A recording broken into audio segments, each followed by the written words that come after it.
ഏവരുടെയും ജീവിതത്തിൽ ആപത്ത് സംഭവിക്കാറുണ്ട്. പക്ഷെ ഒരുപാട് ആൾക്കാർ ആപത്ത് വന്നതിന് ശേഷം ഈശ്വരനെ പഴിക്കുന്നു. അങ്ങ് ഞങ്ങളുടെ രക്ഷ ചെയ്യാത്തത് എന്തുകൊണ്ടാണെന്ന്. ഞങ്ങളുടെ മനസ്സിൽ അങ്ങയുടെ അപാരമായ ഭക്തിയുണ്ട്. എപ്പോഴും അങ്ങയുടെ നാമമാണ് ജപിക്കാറുള്ളത്. പക്ഷെ അങ്ങ് ഞങ്ങൾക്ക് ഇതിൽ നിന്നും പുറത്തു കടക്കാനുള്ള മാർഗം കാണിച്ചു തരുന്നില്ല. ആപത്തിൽ നിന്നും പുറത്തു കൊണ്ടുവരുന്നുമില്ല. അങ്ങനെയാണ് നിങ്ങൾ ഏവരും ചിന്തിക്കുന്നത്. നിങ്ങളുടെ കാഴ്ചപ്പാടും അതാണ്. എന്നാൽ ഞാൻ ഇപ്പോൾ പറയാം സത്യം എന്താണെന്ന്.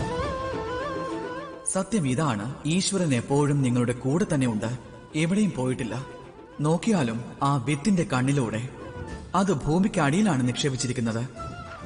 അതിനൊരു വിശാലമായ സുന്ദര വൃക്ഷമായി മാറേണ്ടിയിരിക്കുന്നു, അല്ലേ? അത് സംഭവിക്കണമെങ്കിൽ വിത്ത് മുള പൊട്ടണം. അതിന് താപം കൂടിയേ മതിയാകൂ. ആ താപം എവിടെ നിന്നാണ് ലഭിക്കുക? സൂര്യന്റെ താപത്തിൽ നിന്നും. സൂര്യന്റെ താപത്തിൽ നിന്നും ഭൂമിക്ക് രക്ഷപ്പെടാനാവില്ല. അത് സഹിച്ചേ മതിയാകൂ. പിന്നെ എപ്പോഴാണോ ഈ ഭൂമിയും പിന്നെ ഈ വിത്തും ഇവ രണ്ടും ചുട്ടുപൊള്ളുന്നത്, അപ്പോഴായിരിക്കും പ്രകൃതി മഴ പെയ്യിക്കുന്നത്. ആ മഴ ലഭിക്കുമ്പോൾ ആ വിത്തുണ്ടല്ലോ, അത് ഒരു സുന്ദരമായ വൃക്ഷമായി മാറുന്നതാണ്.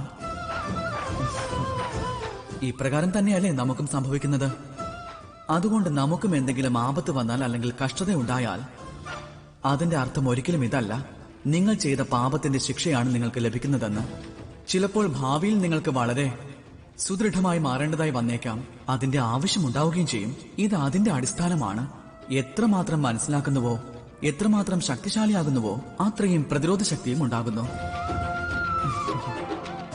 നിങ്ങൾ നോക്കിയാലും ആഭരണങ്ങൾ പണിയും മുൻപ് സ്വർണത്തെ പല പ്രാവശ്യം ചൂടിൽ വച്ച് ഉരുക്കുന്നതാണ്. അഗ്നിയിൽ ശുദ്ധീകരിക്കാറുണ്ട്.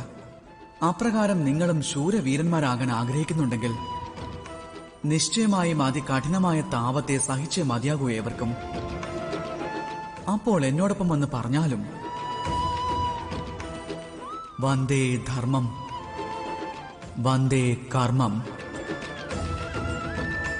രാധേ രാധേ.